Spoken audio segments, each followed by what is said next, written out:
В Узбекистане прошли очередные массовые рейды против мужчин, носящих бороды, сообщает Радио Свободы.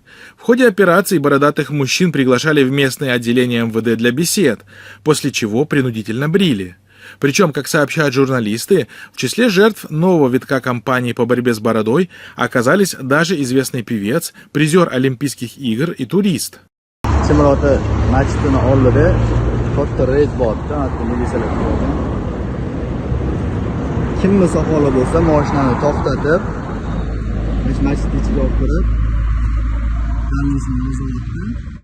Напомним, что кампания против ношения бороды в Узбекистане началась еще при предыдущем президенте Каримове. То есть преследование мужчин за ношение бороды не является новым явлением.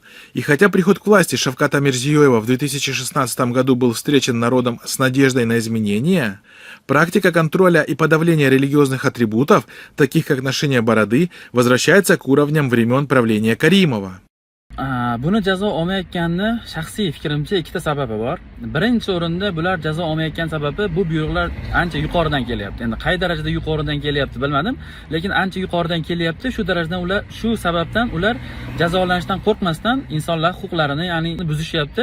Ular bu huquqlarni buzayotgan shaxslar, xodimlar ular jazo olmasligini bilishadi. Shuning uchun qo'rqmasdan qilishyapti va jazo olishmayapti. Bu birinchi sabab. Ikkinchi sabab biz fuqarolarda o'zimizda ayb. Ya'ni biz haqqimizni yetarlicha talab qila olmaymiz.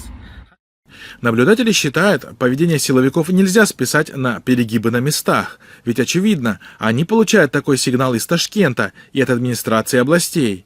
Так, например, в 2019 году вспыхнул скандал после публикации аудиозаписи, на которой глава второй по численности населения в Узбекистане Ферганской области Шухрат Ганиев на одном из совещаний в очень грубой форме поручил своим подчиненным начать кампанию против ношения бород у мужчин и хиджабов у женщин.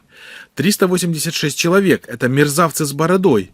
Проведенные исследования показывают, что больше всего неухоженные бороды носят жители Коканда, Ферганы и Маргилана, а также Бувайдинского и Ферганского районов. Кроме того, выявлена 851 женщина и девушка, носящие платки и хиджаб, не следуя культуре одевания. С ними были проведены разъяснительные работы. Позже 300 из них сменили свой внешний вид.